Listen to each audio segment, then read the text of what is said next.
Hello, this is Kamlesh Ahuja sir की chemistry की class. आज हम प्रेजेंट क्लास के अंदर एलिवेशन इन बॉइलिंग पॉइंट और depression in boiling point discuss करेंगे। प्रीवियस क्लास के अंदर मैंने कोलिगेटिव प्रॉपर्टी स्टार्ट की थी और ये आपको क्लियर कर दिया था कि colligative property are those which depends upon number of particles but does not depends upon their mass and nature। Nature का मतलब उसका केमिकल कंपोजिशन क्या है या केमिकल प्रॉपर्टीज क्या है, वो केवल नंबर ऑफ पार्टिकल्स पे ही डिपेंड करेगी। नंबर ऑफ पार्टिकल्स बढ़ते जाएंगे और उसकी वैल्यू भी क्या होती जाएगी, बढ़ती जाएगी। उसके अंदर हमने first point lowering in vapour pressure discuss कर लिया था और लोअरिंग इन वेपर प्रेशर जो हमने डिस्कस किया था उसके अंदर उसी का ही सब पॉइंट था Raoult's law for a binary solution in which one component is non-volatile। और फिर उसका सेकंड, थर्ड और फोर्थ कोलिगेटिव प्रॉपर्टी जो थी वो थी elevation in boiling point of the solvent, depression in boiling point of the solvent और fourth one is osmotic pressure.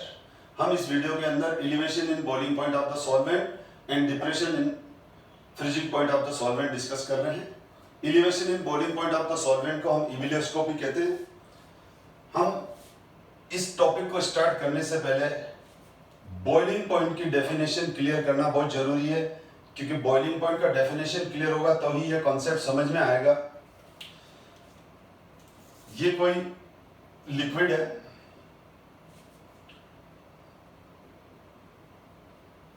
और इस लिक्विड के ऊपर, लिक्विड सरफेस के ऊपर जो सुपर इम्पोज प्रेशर है वो एटमॉस्फेरिक प्रेशर है। वो कौन सा प्रेशर है? एटमॉस्फेरिक प्रेशर है। इसके ऊपर एटमॉस्फेरिक प्रेशर है और ये जो एटमॉस्फेरिक प्रेशर है वो कितना होता है? 760 mmHg।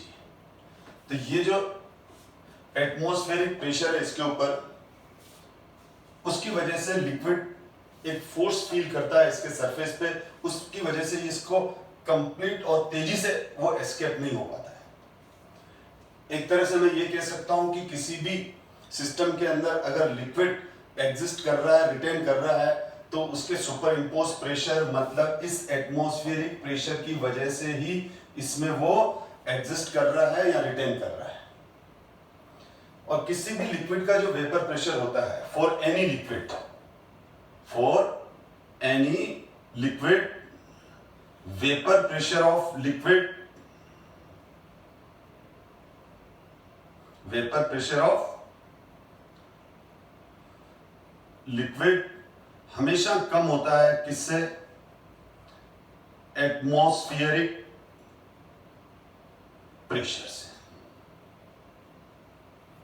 यानी 760 mmHg से। यानी कोई भी लिक्विड है तो डेफिनेटली उसका जो वेपर प्रेशर है वो कम है।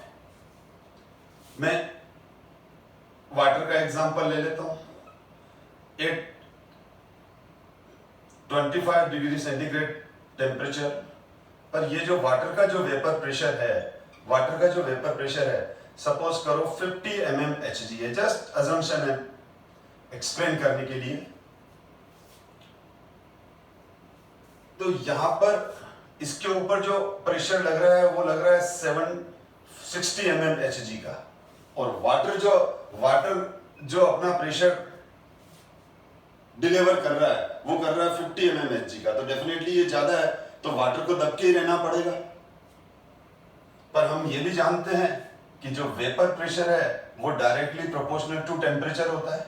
तो जैसे ही हम किसी लिक्विड का टेम्परेचर इंक्रीज करना स्टार्ट करेंगे तो उसका वेपर प्रेशर भी इंक्रीज होना स्टार्ट होगा। मैंने इसका टेम्परेचर बढ़ाना स्टार्ट किया, मैंने इस लिक्विड का टेम्परेचर बढ़ाना स्टार्ट किया। तो जैसे ही वाटर का मैं टेम्परेचर बढ़ाना स्टार्ट करूंगा तो with increase temperature what happen? Vapour pressure will be increase. तो जैसे जैसे मैं वाटर का या किसी भी लिक्विड का टेम्परेचर इंक्रीज करता जाऊंगा तो उसका वेपर प्रेशर इंक्रीज होता जाएगा। तो डेफिनेटली एक सर्टेन टेम्परेचर पर लिक्विड का जो वेपर प्रेशर है वो इंक्रीज होते होते 760 mmHg पे आएगा। जब टेम्परेचर लगातार इंक्रीज कर रहे हैं तो उस लिक्विड का जो वेपर प्रेशर है, जो उसकी ओरिजिनल वैल्यू थी, जैसे यहां मैंने 50 mmHg अज्यूम की, तो टेम्परेचर इंक्रीज करने से वेपर प्रेशर इंक्रीज हुआ। तो ये जो इसका जो वेपर प्रेशर है वो इंक्रीज होता हुआ कहां तक आया? 760 mmHg तक आया। तो हम क्या कहेंगे कि इस टेम्परेचर पर इस लिक्विड का क्या आ गया? बॉइलिंग पॉइंट आ गया। इस लिक्विड का ये बॉइलिंग पॉइंट है। जैसे वाटर का बॉइलिंग पॉइंट कितना होता है? वाटर का बॉइलिंग पॉइंट 100 डिग्री सेंटीग्रेड होता है। वाटर का बॉइलिंग पॉइंट कितना होता है? 100 डिग्री सेंटीग्रेड होता है। इसका मतलब ये हुआ कि 100 डिग्री सेंटीग्रेड टेम्परेचर पर वाटर का वेपर प्रेशर 760 mmHg हो गया। तो आई थिंक अब आपको मैं इसकी डेफिनेशन बोलूंगा तो वो बहुत अच्छे से समझ में आएगा। Boiling point of a liquid, आप बोर्ड पे ध्यान से देखें। Boiling point of a liquid और solution is the temperature at which vapor pressure of liquid becomes equals to atmospheric pressure। यानी किसी भी लिक्विड का जो वेपर प्रेशर है वो इंक्रीज होते हुए किसी भी लिक्विड का जो वेपर प्रेशर है वो इंक्रीज होते हुए एटमॉस्फेरिक प्रेशर के बराबर हो जाए, तो वो जिस टेम्परेचर पर आया उस टेम्परेचर को हम बॉइलिंग पॉइंट टेम्परेचर कहते हैं। जैसे वाटर का बॉइलिंग पॉइंट 100 डिग्री सेंटीग्रेड है, इसका मतलब 100 डिग्री सेंटीग्रेड टेम्परेचर पर वाटर का वेपर प्रेशर 760 mmHg है। तो यहां पर अगर मैंने जब ये लिखा है तो मैं इसको इस तरह से भी एक्सप्लेन कर दूं, ये टेम्परेचर इंक्रीज हो रहा है तो क्या होता जाएगा? इसकी वैल्यू इंक्रीज होती जाएगी, तो वेपर प्रेशर लिक्विड का किसके बराबर हो गया? एटमॉस्फेरिक प्रेशर के बराबर हो गया। और ये वाला टेम्परेचर क्या कहलाता है? Boiling point temperature. हम यहां पर बॉइलिंग पॉइंट को टीबी से रिप्रेजेंट करेंगे, टीबी बॉइलिंग पॉइंट। तो अब आपको बॉइलिंग पॉइंट का कंसेप्ट क्लियर हो गया कि boiling point is the temperature at which vapour pressure of liquid becomes equals to atmospheric pressure. अगर आपसे कोई ये पूछे कि किसी गैस का वेपर प्रेशर कितना होता है, तो हम बोलेंगे वो 1 एटमॉस्फेयर से ज्यादा ही होता है। क्योंकि कोई गैस इसीलिए है क्योंकि वो एटमॉस्फेरिक प्रेशर को अपोज कर सकती है। इसीलिए जैसे लिक्विड N2 है हमारे पास, और लिक्विड N2 को ओपन सिस्टम में रखते ही वो तेजी से एस्केप हो जाती है, क्योंकि लिक्विड N2 का जो खुद का वेपर प्रेशर होता है वो 1 एटमॉस्फेयर से 760 mmHg से ज्यादा होता है। और कोई लिक्विड क्यों है, तो हम बोलेंगे उस लिक्विड का जो वेपर प्रेशर है वो कम है, किससे? एटमॉस्फेरिक प्रेशर से। इसीलिए वो किसी भी सिस्टम में रिटेन रहता है, दबा रहता है, पड़ा रहता है। उड़ने की तो वो भी कोशिश करता है, पर एटमॉस्फेरिक प्रेशर के दबाव की वजह से वो तेजी से एस्केप नहीं हो पाता। इसका मतलब ये हो गया कि वेपर प्रेशर पर ही बॉइलिंग पॉइंट डिपेंड करता है। ये आप रिलेशन लर्न कर लें जो हम डिस्कस करेंगे। Vapour pressure is inversely proportional to boiling point.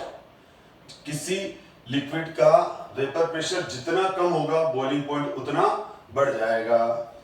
जैसे अब मैं उसको इसी कंसेप्ट को मैं यहां पर डिस्कस कर रहा हूं। हमने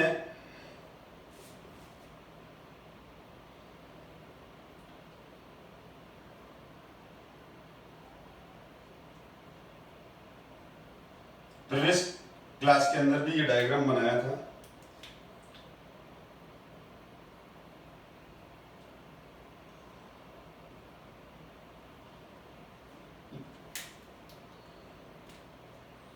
फर्स्ट वाला है प्योर वाटर, प्योर सॉल्वेंट,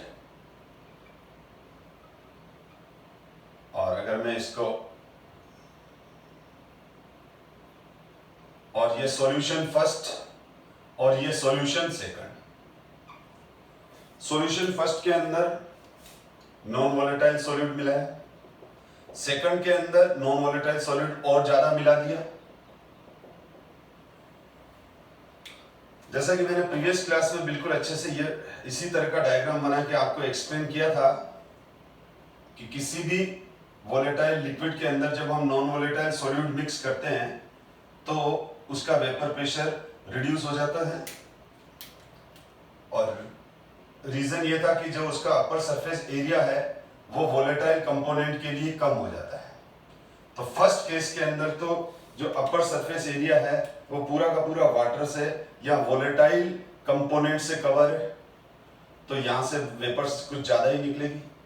यहां पर सेकंड वाले केस के अंदर सॉल्यूशन फर्स्ट के अंदर अपर सरफेस से जो वेपर्स निकलेगी वो कम निकलेगी, क्योंकि इसके अंदर नॉन वोलेटाइल सॉल्यूट पार्टिकल्स हैं, और ये नॉन वोलेटाइल सॉल्यूट पार्टिकल्स इस लिक्विड सरफेस का अपर सरफेस एरिया कुछ तो ऑक्यूपाई करेंगे। तो ये हो गया कि यहाँ पर तो वोलेटाइल सॉल्वेंट के लिए अपर सरफेस एरिया ज्यादा अवेलेबल है, और यहाँ पर वोलेटाइल लिक्विड के लिए अपर सरफेस एरिया कम है। यहाँ और कम हो गया किसके लिए? वोलेटाइल कंपोनेंट के लिए, क्योंकि यहाँ नॉन वोलेटाइल जो ये ब्लू पार्टिकल है ये नॉन वोलेटाइल कंपोनेंट को डिनोट कर रहे हैं। तो इसके सरफेस पे नॉन वोलेटाइल कंपोनेंट ज्यादा है, इस पे कम है और इस पे बिल्कुल नहीं है। तो ये बात क्लियर हो गई कि इस लिक्विड का जो ये प्योर, ये पीएस फर्स्ट और ये पीएस सेकंड, तो ये लोअरिंग इन वेपर प्रेशर हो जाता है। ये पॉइंट हम ऑलरेडी प्रीवियस क्लास में डिस्कस कर चुके हैं। तो यहां पर क्या हुआ? वेपर प्रेशर डिक्रीज हो रहा है, XB mole fraction of non volatile solute increase हो रही है, मोलरिटी ऑब्वियसली इंक्रीज हो रही है, या नंबर ऑफ मोल्स ऑफ, यहां पर number of moles of solute particle पर केजी ऑफ सॉल्वेंट कम है और यहां ज्यादा है। तो यहां की मोलरिटी कम है, यहां की ज्यादा है। मोलरिटी क्या होती है? Number of moles of solute particle in पर केजी ऑफ सॉल्वेंट। ये 100 ग्राम वाटर है, ये 100 ग्राम वाटर है, ये 100 ग्राम वाटर है। इसमें मैंने 20 ग्राम ग्लूकोज डिसॉल्व कर रखा है और इसमें 40 ग्राम ग्लूकोज डिसॉल्व कर रखा है। ग्लूकोज क्या है? Non volatile solute. अब यहां पर क्या हो गया? वेपर प्रेशर डिक्रीज हो रहा है। Fourth, lowering in vapour pressure increase हो रही है। ये तो प्रीवियस वीडियो में हमने डिस्कस कर चुके हैं, हम इसको आप प्रीवियस वीडियो देखें।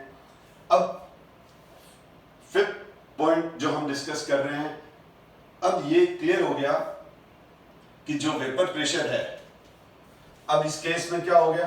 इन सब के ऊपर सुपर इम्पोज प्रेशर कौन सा है? 760 mmHg। इन सब के ऊपर वेपर प्रेशर, इन सब का वेपर प्रेशर खुद का तो कम है, लेकिन इसके ऊपर जो सुपर इम्पोज प्रेशर है, एटमॉस्फेरिक प्रेशर, वो ज्यादा है। अब अगर मैं इनको कंपेयर करूं तो ये तो हो गया एटमॉस्फेरिक प्रेशर, ये हो गया एटमॉस्फेरिक प्रेशर, और ये हो गया पी नॉट प्योर सॉल्वेंट का, ये हो गया पीएस फर्स्ट का, और ये हो गया पीएस सेकंड का। इसको मैं यानी यहां पर इन सबसे ज्यादा किसका प्रेशर होगा? Atmospheric pressure. PATM ये एटमॉस्फेरिक प्रेशर है। अब मुझे इन तीनों लिक्विड्स का, इन तीनों सिस्टम का जो वेपर प्रेशर है वो 760 mmHg तक ले जाना है। इसका भी 760 तक ले जाना है, इसका भी 760 तक ले जाना है, इसका भी 760 तक ले जाना है। तो मैं क्या करूंगा? टेम्परेचर बढ़ाऊंगा। अब मैं जब टेम्परेचर इंक्रीज करूंगा अब मैं जब टेम्परेचर इंक्रीज करूंगा तो वेपर प्रेशर इंक्रीज होना चालू होगा। होगा क्या, जब मैं टेम्परेचर इंक्रीज करूंगा तो इन तीनों की वैल्यू पैरेलल इंक्रीज होगी। ये जो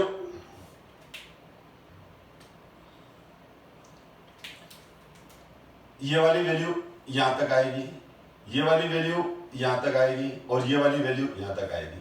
मतलब मेरे कहने का मतलब पी नॉट की वैल्यू भी पी एटीएम तक लानी है और पी एटीएम की वैल्यू कितनी है 760 तक लानी है।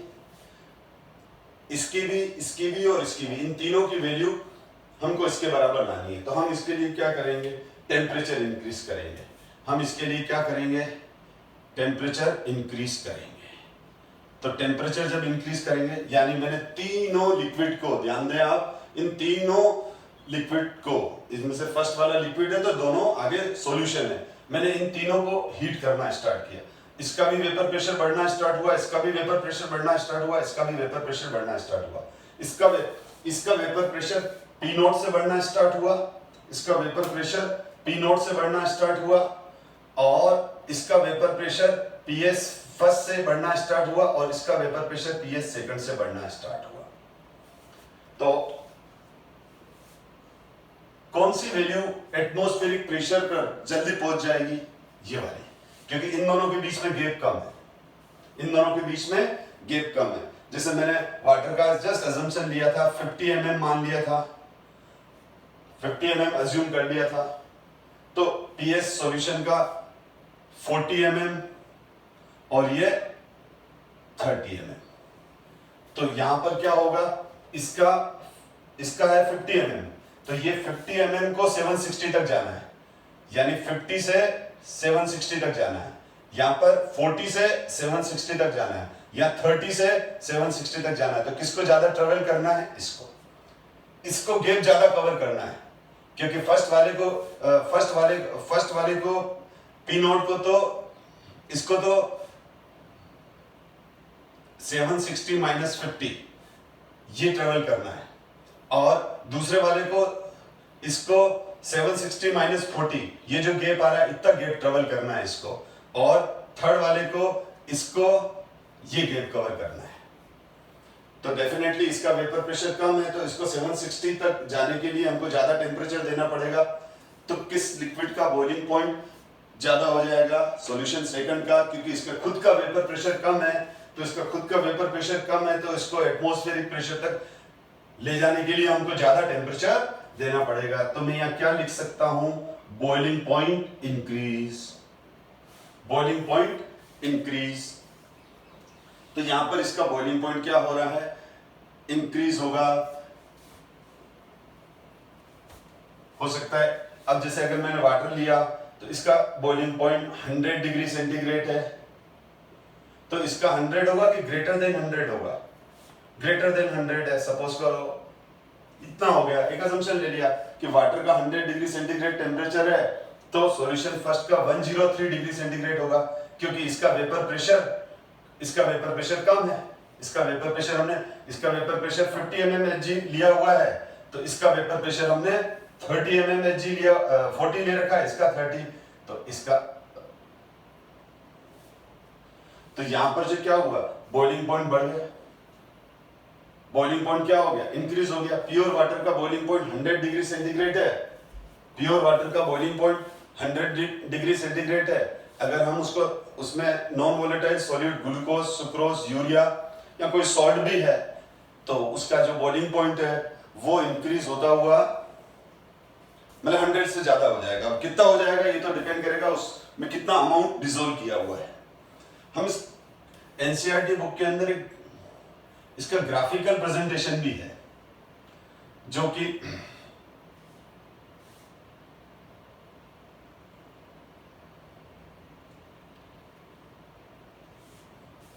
यहां पर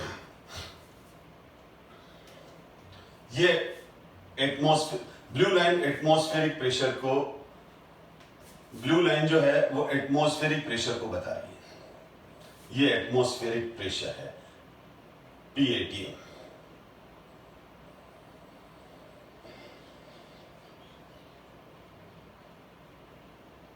ये एटमॉस्फेरिक प्रेशर है और पी एस फर्स्ट, सपोज करो ये पी नोट है, ये पी एस फर्स्ट है और ये पी एस सेकंड है।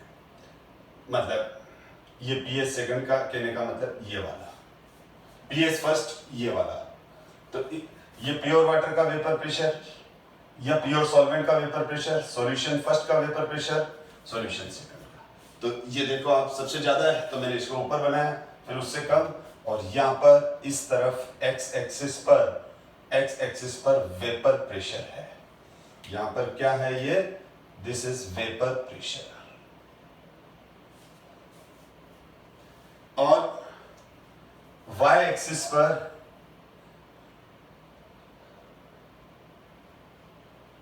टेम्परेचर, वाई एक्सिस पे टेम्परेचर इंक्रीज हो रहा है। अब मैंने क्या कहा, मैंने इन तीनों को एक साथ हीट करना स्टार्ट किया। जब मैं इन तीनों को एक साथ हीट करना स्टार्ट करूंगा तो तीनों का वेपर प्रेशर एक साथ बढ़ना स्टार्ट होगा, और तीनों का वेपर प्रेशर बढ़ता जाएगा, तीनों का वेपर प्रेशर बढ़ता जाएगा।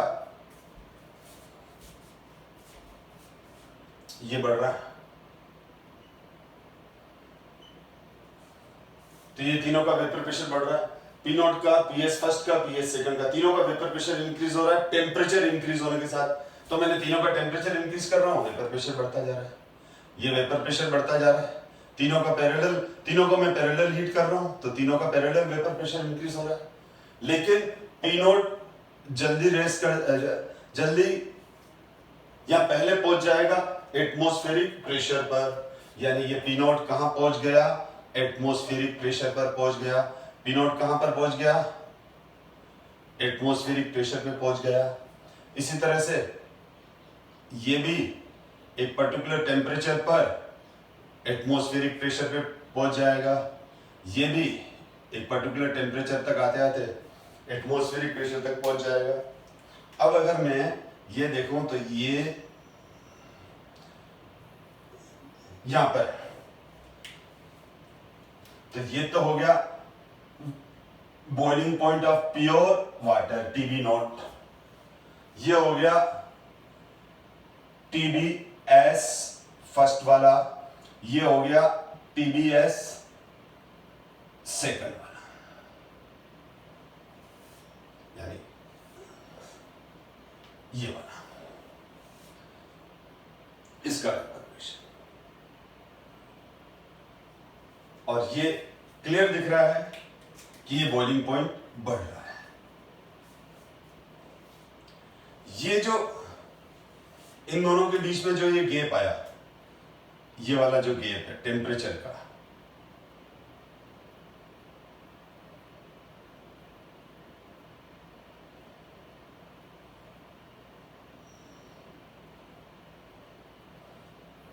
ये वाला जो गैप है ये हो जाएगा डेल्टा टीबी। क्या हो जाएगा, delta TB, elevation in boiling point. मैं और क्लियर कर रहा हूं, ये वाला जो, ये टीबी फर्स्ट है, और ये वाला जो गैप है, ये वाला जो गैप है ये है टीबीएस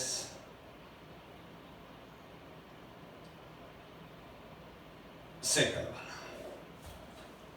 ये एलिवेशन है, ये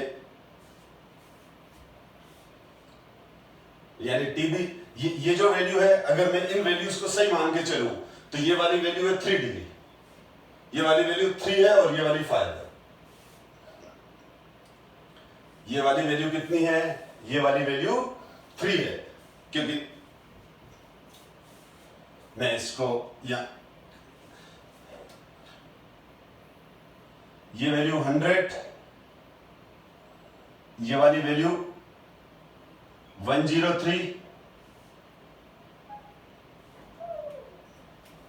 ये वाली वैल्यू 105। तो आप देख लो इन दोनों के बीच में डिफरेंस कितने का है, इन दोनों के बीच में जो डिफरेंस है वो 3 का है, और इन दोनों के बीच में जो डिफरेंस है वो 5 का है। तो ये जो सेकंड वाला है उसका एलिवेशन इन बॉइलिंग पॉइंट 5 का आ रहा है। तो ये डेल्टा टीबी को हम एलिवेशन इन बॉइलिंग पॉइंट कहते हैं। क्लियर हो जाएगा, वापस देखें। क्योंकि जैसे ये देखो 100 डिग्री है, नॉन वोलेटाइल सॉलिड मिक्स करने की वजह से वेपर प्रेशर कम हुआ, वेपर प्रेशर कम होने की वजह से बॉइलिंग पॉइंट 100 डिग्री से रेस होकर 103 हो गया, तो बॉइलिंग पॉइंट की वैल्यू बढ़ गई है, तभी हम एलिवेशन बोल रहे हैं। एलिवेशन किस में हुआ? बॉइलिंग पॉइंट में। तो elevation in boiling point, boiling point किसका है? सॉल्वेंट का है, तो elevation in boiling point of the solvent, क्योंकि बॉइलिंग पॉइंट तो वाटर का है, नॉन वोलेटाइल सॉल्यूट तो ग्लूकोज है, सॉलिड है, यूरिया है। तो यहां वाटर जो 100 डिग्री सेंटीग्रेड पर बॉइल हो रहा था, वो ही यहां पर 103 डिग्री सेंटीग्रेड पर बॉइल हो रहा है। यहां पर वाटर 100 डिग्री पे बॉइल हो रहा है, तो इस सॉल्यूशन के अंदर जो वाटर है वो 103 डिग्री पे बॉइल हो रहा है, और इस सॉल्यूशन के अंदर जो वाटर है वो 105 डिग्री सेंटीग्रेड पे बॉइल हो रहा है। तो क्या हुआ, इस सॉल्यूशन का बॉइलिंग पॉइंट और इस सॉल्यूशन का बॉइलिंग पॉइंट प्योर वाटर के कंपैरिजन में ज्यादा हो गया। तो यहां से जब यहां पर आए तो 100 डिग्री से 103 डिग्री हुआ, यानी यहां से ये वाली वैल्यू और ये वाली वैल्यू, तो ये वाली वैल्यू 100 डिग्री है जो मैंने यहां लिख दी, तो ये 103 डिग्री है और ये 105 डिग्री है। तो यहां पर एलिवेशन कितना हुआ, बॉइलिंग पॉइंट कितना बढ़ा? 3। बॉइलिंग पॉइंट कितना बढ़ा है? 3 यूनिट बढ़ा है। और यहां बॉइलिंग पॉइंट कितना बढ़ गया? 5 यूनिट बढ़ गया। हम किससे कंपेयर करेंगे? प्योर सॉल्वेंट से। हम किससे कंपेयर करेंगे? हम बोलेंगे वाटर का बॉइलिंग पॉइंट कितना होता है? 100। तो इस एक्वस सॉल्यूशन का बॉइलिंग पॉइंट कितना आ रहा है? 103। तो कितना बढ़ गया? 3 डिग्री। अगर मैं डायरेक्ट आपसे ये क्वेश्चन करूं कि इसका बॉइलिंग पॉइंट कितना है, आप बोलेंगे 105 डिग्री। वाटर का कितना है? 100। तो इन दोनों में डिफरेंस कितना हुआ? 5 डिग्री का। तो एलिवेशन इन बॉइलिंग पॉइंट इसमें 5 डिग्री का हुआ, इसमें elevation in boiling point 3 degree का होगा। तो एलिवेशन का मतलब ओरिजिनल वैल्यू से, प्योर सॉल्वेंट से उसकी वैल्यू कितनी बड़ी, हम उसको क्या बोलते हैं? Elevation in boiling point. मैं इसको और क्लियर कर रहा हूं, आप ये देखें, जो एनसीईआरटी के अंदर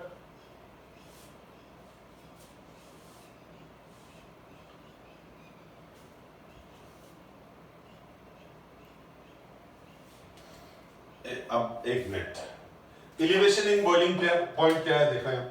तो एलिवेशन इन बॉइलिंग पॉइंट हो गया delta TB. Delta TB is called elevation in boiling point. जो डेल्टा टीबी है वो हो गया एलिवेशन इन बॉइलिंग पॉइंट। जो डेल्टा टीबी की वैल्यू हम लेते हैं वो ये लेते हैं, delta TB equals to TBS minus TB not.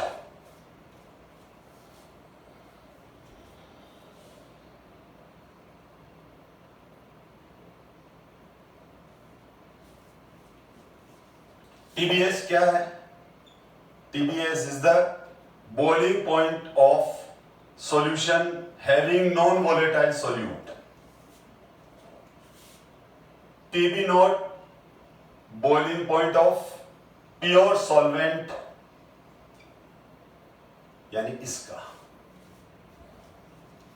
ये हो गया, ये वाला और ये वाला।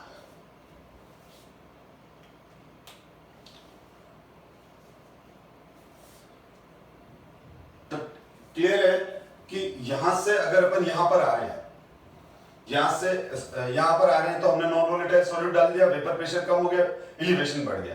और ज्यादा सॉलिड पार्टिकल डाल दिए तो वेपर प्रेशर और ज्यादा बढ़ गया, और वेपर प्रेशर और ज्यादा बढ़ गया, सॉरी वेपर प्रेशर और ज्यादा कम हो गया तो बॉइलिंग पॉइंट और ज्यादा बढ़ गया। यहां पर ये सारा क्लियर है। तो मैं यहां पर ये लिख सकता हूं 6 पॉइंट डेल्टा टीबी इंक्रीज, मतलब ये हुआ elevation in boiling point is increase. Elevation in boiling point is increase.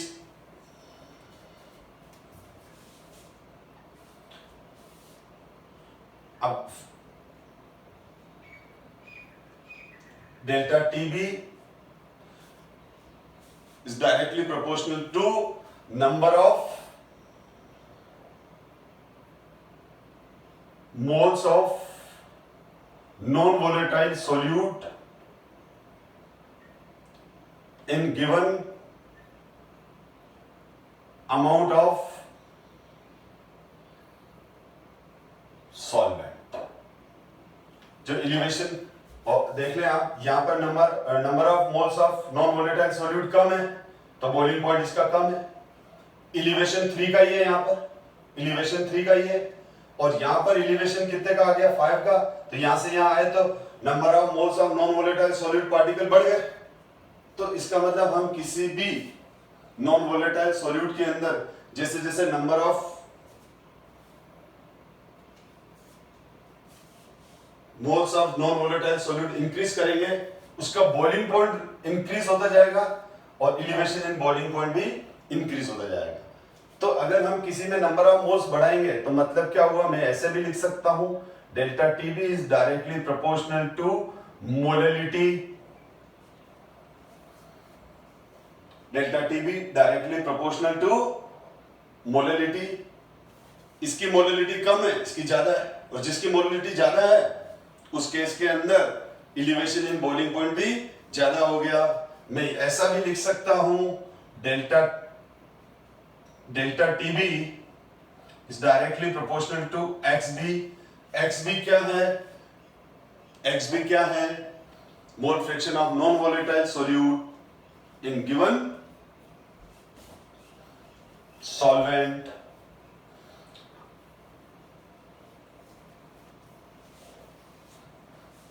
I think आपको एलिवेशन इन बॉइलिंग पॉइंट समझ में आ गया होगा। अपन इसको और भी अच्छे से डिस्कस करते हैं।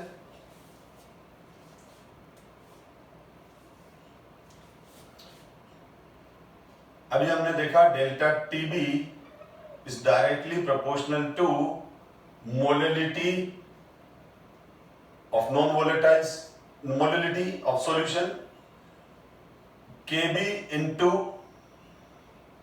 मोलैलिटी। ये इक्वेशन नंबर फर्स्ट आ गई। डेल्टा टी भी डायरेक्टली प्रोपोर्शनल, साइन को हटाया, प्रोपोर्शनल कांस्टेंट के बी लगा दिया। Now K B is called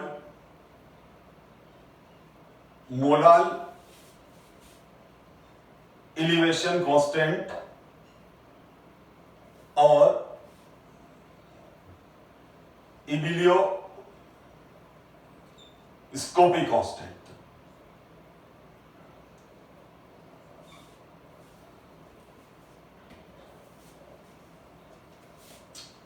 KB delta TB equals to KB, molality का फॉर्मूला क्या हो जाएगा, WB. WB is the mass of non volatile solute in gram, molecular mass of non volatile solute, molecular mass of non volatile solute.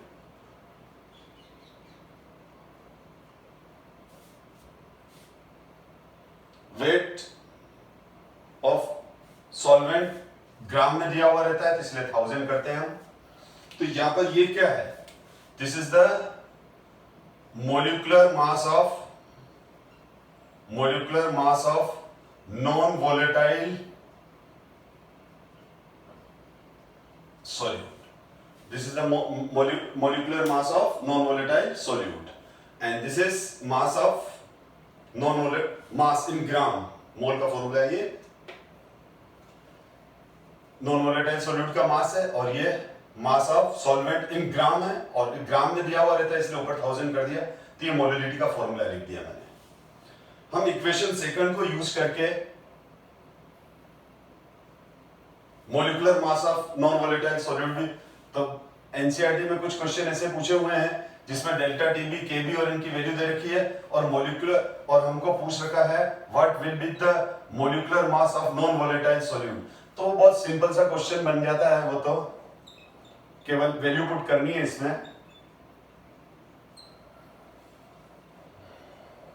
KB into W है, ये वाला है mass of solvent in ग्राम। ग्राम नहीं रखना है इसको क्योंकि हमने 1000 से पहले डिवाइड कर चुके हैं। सॉल्वेंट जनरली वाटर ही होता है। तो इस केस में हम क्या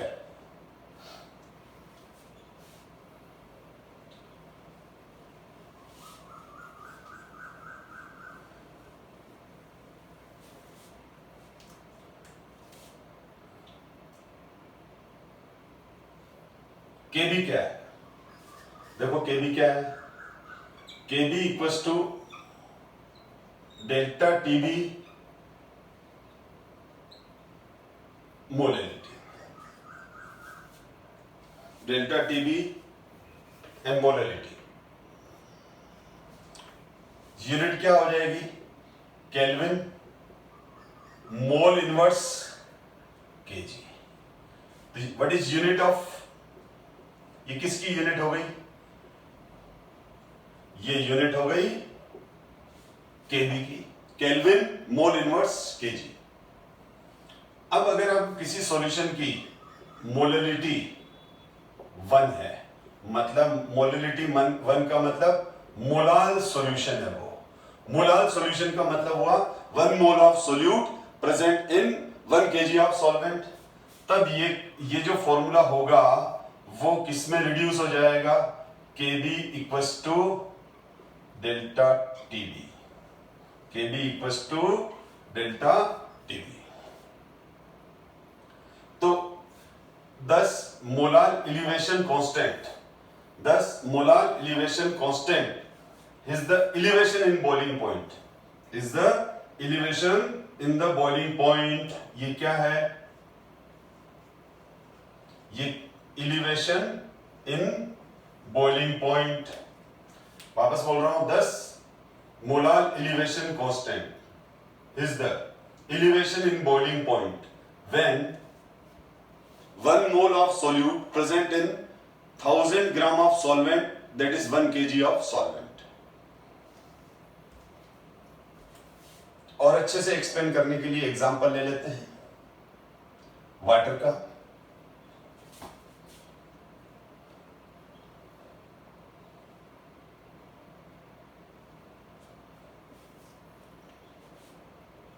हमारे पास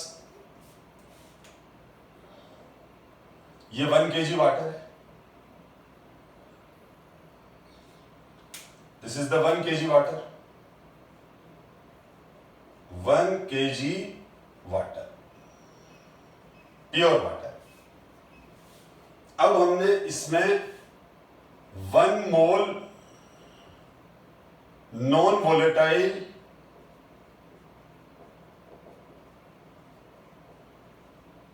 सॉल्यूट, अब हमने इसमें क्या किया? 1 मोल नॉन वोलेटाइल सॉल्यूट डाल दिया। अब हमने इसमें क्या किया? 1 मोल नॉन वोलेटाइल सॉल्यूट डाल दिया। तो अब इस केस में अब ये जो हमारा रिजल्टेंट सॉल्यूशन हो गया वो मोलाल सॉल्यूशन बन गया, और इसमें ये नॉन वोलेटाइल सॉल्यूट के पार्टिकल्स थ्रू आउट स्प्रेड हो गए, और इसका वेपर प्रेशर कम हो गया। इसका वेपर प्रेशर ज्यादा है, इसका वेपर प्रेशर कम है। अब मैं इसको क्या लिखूंगा? इसको लिखूंगा मोलाल सॉल्यूशन। ये मोलाल सॉल्यूशन हो गया। अगर मैं इसके बॉइलिंग पॉइंट की बात करूं, इसके बॉइलिंग पॉइंट की बात करूं प्योर वाटर के, तो ये है 373 kelvin, 373 kelvin,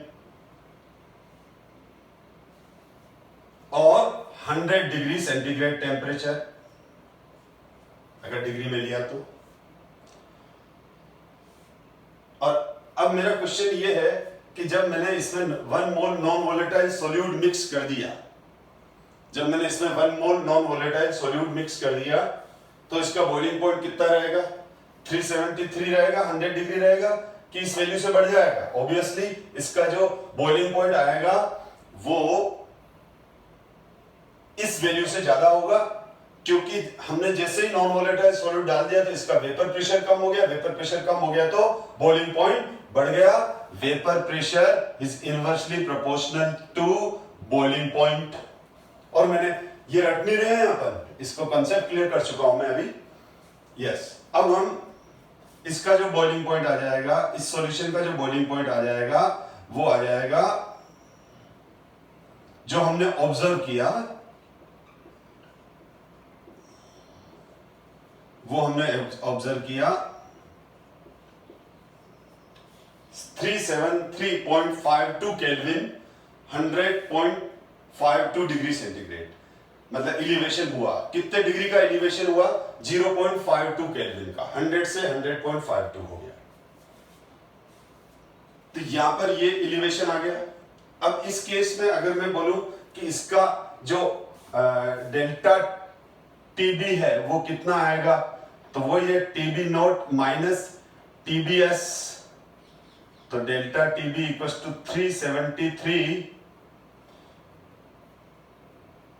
373 minus 373.52, therefore delta TB is 0.52, ये वैल्यू आ गई। तो इस सॉल्यूशन के लिए अगर मैं इस सॉल्यूशन में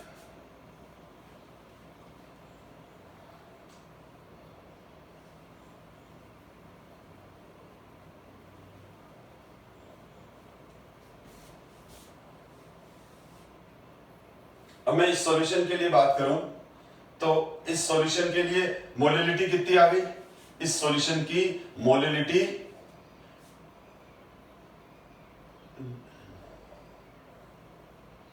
Kb equals to delta TB divide by molality. अब इसकी मोलिलिटी कितनी है, इसकी मोलिलिटी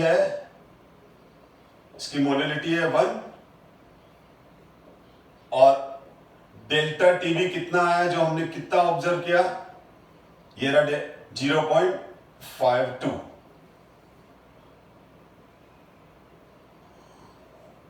तो क्या हो जाएगा 0.52 डिवाइड बाय 1, तो केबी क्या आ जाएगा, केबी आ जाएगा 0.52, यूनिट क्या लगेगी, यूनिट लगेगी केल्विन केजी मोल इनवर्स।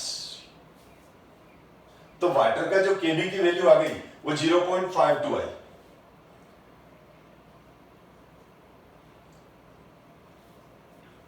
तो आपको केबी का वैल्यू क्लियर हो गया होगा।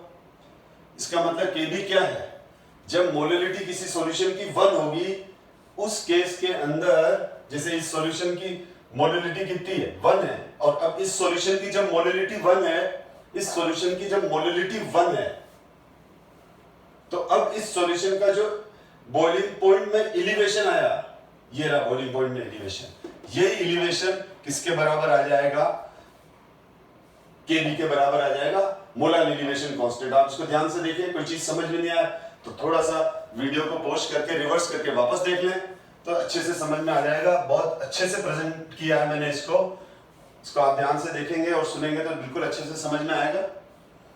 तो इसका मतलब क्या हुआ, इसका जो केबी वैल्यू आया वो आ गया हमारे पास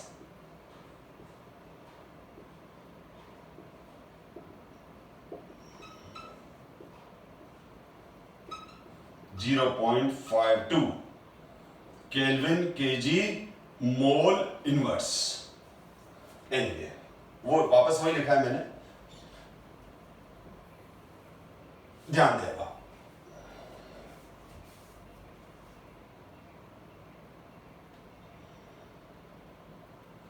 ध्यान दें,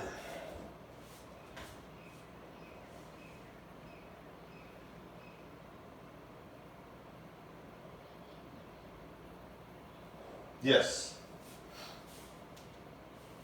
thus molar elevation constant or ebullioscopic constant is defined as the elevation in boiling point of a solvent when 1 mole of a non-volatile solute is dissolved in 1000 gram or 1 kg of solvent। यहां से ये well clear है, ये definition लिखी हुई है, इस definition को रीड करो और इसको कंपेयर करो।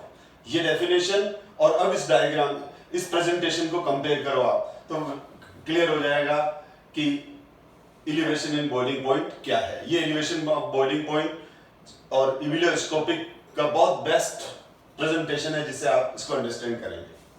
अब केबी की जो थर्मोडायनेमिक फॉर्मूला है, केबी का जो थर्मोडायनेमिक फॉर्मूला है वो होता है R into M1 into TB square 1000 into del, ये लाइन कुछ नहीं है, ये डेल है।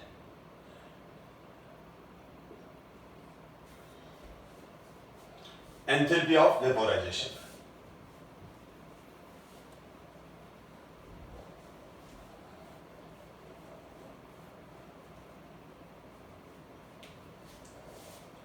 तो R is gas constant जिसकी वैल्यू 8.314 into 10⁻³ joule kelvin mole inverse. M1 is the molecular mass of solvent,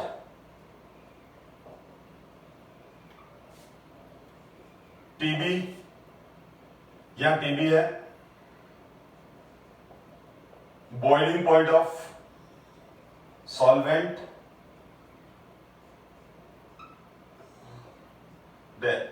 this is enthalpy of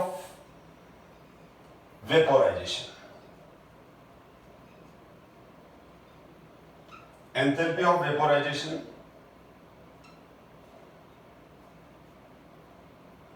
enthalpy of vaporisation क्या होती है, जो हम 11 में थर्मोडायनेमिक्स में पढ़ चुके हैं कि किसी भी सॉल्वेंट का, किसी भी लिक्विड का जो 1 मोल है, 1 मोल लिक्विड को 1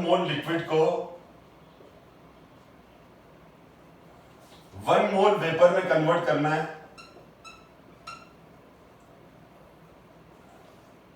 तो उसके लिए जितनी हम हीट देंगे एट बॉइलिंग पॉइंट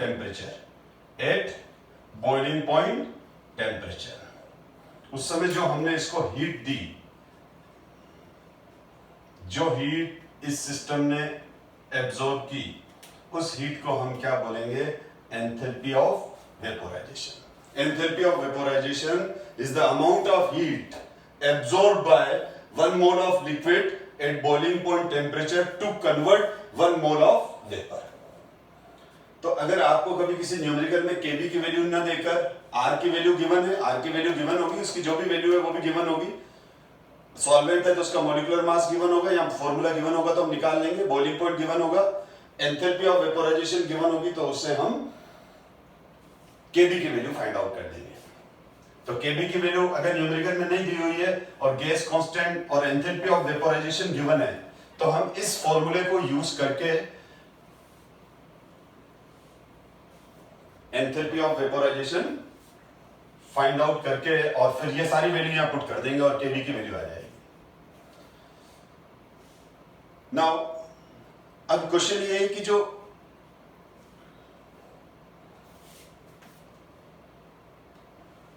Kb की वैल्यू है वो किस पे डिपेंड करती है। Kb की वैल्यू डिफरेंट सॉल्वेंट के लिए डिफरेंट आती है। जैसे वाटर के लिए Kb की वैल्यू 0.72 है, केल्विन पर मोलरिटी है, यहाँ केल्विन पर मोलरिटी। एक ही बात है, हम इस Kb की जो यूनिट है वो दो तरीके से लिख सकते हैं। एक तो Kb की यूनिट आ जाती है केल्विन मोल इनवर्स Kg, और इसकी जगह हम ये भी लिख सकते हैं कि Kb इक्वल्स टू केल्विन पर मोलरिटी, स्मॉल एम मोलरिटी को बता रहा है। तो वाटर का जो Kb का वैल्यू है वो 0.52 है, बेंजीन का 2.53 है और CCl4 का 5.05 है। तो यहां पर जो Kb की वैल्यू है वो डिफरेंट सॉल्वेंट के लिए डिफरेंट होती है, पर एक पर्टिकुलर सॉल्वेंट के लिए इसकी वैल्यू फिक्स होती है। इसका मतलब Kb value is characteristic property. Kb की जो वैल्यू होती है वो क्या है, कैरेक्टरिस्टिक प्रॉपर्टी है वो किस पे डिपेंड नहीं करती है, वो नॉन वोलेटाइल सॉल्यूट पे डिपेंड नहीं करती है, वो सॉल्वेंट पर ही डिपेंड करती है। अगर हमने वाटर के अंदर 1 kg वाटर में, ध्यान से सुने, 1 kg वाटर के अंदर 1 kg वाटर के अंदर 1 kg वाटर के अंदर 1 मोल ग्लूकोज मिला दिया तो भी Kb की वैल्यू यही आने वाली है। 1 मोल यूरिया मिला दिया तो भी यही आने वाली है। 1 मोल सुक्रोज मिला दिया तो भी 0.52 आने वाली है। सिमिलरली अगर हमने सॉल्वेंट चेंज कर दिया, बेंजीन आ गया और बेंजीन सॉल्वेंट है और 1 mole non volatile solute 1 kg benzene में डिसॉल्व कर दिया तो उसका एलिवेशन इन बॉइलिंग पॉइंट 2.53 आएगा, मतलब Kb की वैल्यू 2.53 आएगी। CCl4 के लिए 5.05 है। तो इसलिए जब भी न्यूमेरिकल होगा तो जो भी सॉल्वेंट है उसकी Kb की वैल्यू आपको न्यूमेरिकल में गिवन होगी, और अगर मान लो न्यूमेरिकल में नहीं गिवन है तो मैंने अभी फॉर्मूला बताया उससे अपन फाइंड आउट कर लेंगे। तो Kb की value depends upon nature of solvent but not depends upon nature of solute particle. Water में यूरिया है, वाटर में ग्लूकोज है, वाटर में सुक्रोज है, वाटर में कोई दूसरा नॉन वोलेटाइल सॉल्यूट है, हमेशा वाटर के लिए Kb की वैल्यू 0.52, पर सॉल्वेंट बदल गया तो फिर 0.52 नहीं, बेंजीन आ गया तो 2.53। तो आज हमने वीडियो वैसे लंबा हो गया तो इसलिए मैं अभी एलिवेशन इन बॉइलिंग पॉइंट पे इस वीडियो को स्टॉप कर रहा हूं, और नेक्स्ट वीडियो में मैं डिस्कस करूंगा डिप्रेशन इन फ्रीजिंग पॉइंट। पर हाँ, इसका एलिवेशन इन बॉइलिंग पॉइंट का एक सिंपल सा एप्लीकेशन मैं आपको बता दूं कि आपने बहुत बार देखा होगा घर के अंदर जो नॉन वेजिटेरियन है, मैं उनके लिए बोल रहा हूं, या बहुत जनों को अनुभव भी होगा कि उनके घर पे जब उनके किचन के अंदर जब एग बॉईल करते हैं तो वाटर के अंदर थोड़ा सा सॉल्ट डालकर फिर एग बॉईल करते हैं। तो ऐसा क्यों करते हैं? ऐसा इसलिए करते हैं, इससे बॉइलिंग पॉइंट बढ़ जाता है। जैसे आपने आपके किचन के अंदर आप जो पॉट लिया, जिस भी सिस्टम में पॉट के अंदर आप एग बॉईल कर रहे हो, तो आपकी मदर या जो भी है वो वाटर लेके और उसमें नमक डाल देती है, सॉल्ट डाल देती है, और फिर उसमें एग बॉईल होने देती है। तो आप कभी ये नहीं सोचते हो कि एग के मतलब इसमें नमक डालने का मतलब क्या है? नमक डालने का मतलब ये है कि नमक डालने से क्या हो जाएगा, वाटर का बॉइलिंग पॉइंट रेस कर जाएगा, हो सकता है उसका बॉइलिंग पॉइंट बढ़कर 105 डिग्री हो जाए। तो आप इस घर पे ये एक्सपेरिमेंट कर सकते हो। गैस के जो सिलेंडर गैस होती है उस पर 2 चूल्हे होते हैं, एक पर तो आप ऑर्डिनरी वाटर रख दो और दूसरे के अंदर वाटर के अंदर सॉल्ट मिला दो और दोनों में एक एक एग डाल दो, हीट करो। तो जो एग बॉईल होके पक के जो तैयार होगा वो सॉल्टी वाटर के अंदर पहले होगा। क्यों?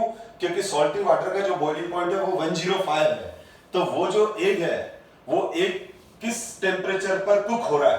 105 डिग्री सेंटीग्रेड पर कुक हो रहा है। और जिसमें आपने प्योर वाटर के अंदर अगर एग डाल दिया तो वो जो एग है वो कितने डिग्री सेंटीग्रेड पर कुक हो रहा है? 100 डिग्री पे। इसीलिए बहुत सारी चीजें हम सॉल्टी वाटर के अंदर इसलिए हीट करते हैं, उससे क्या होता है, जो भी चीज उसके अंदर है उसको ज्यादा टेम्परेचर मिलता है। तो इस तरह से अगर आपसे कोई पूछ ले कि लेक वाटर और सी वाटर, लेक वाटर और सी वाटर, समंदर का पानी, किसका बॉइलिंग पॉइंट ज्यादा होगा? तो सी वाटर का बॉइलिंग पॉइंट ज्यादा होगा, क्योंकि वो बहुत ज्यादा सॉल्टी वाटर है। खैर, हम नेक्स्ट वीडियो में फ्रीजिंग पॉइंट के बारे में डिस्कस करेंगे और depression in freezing point discuss करेंगे। Thank you so much.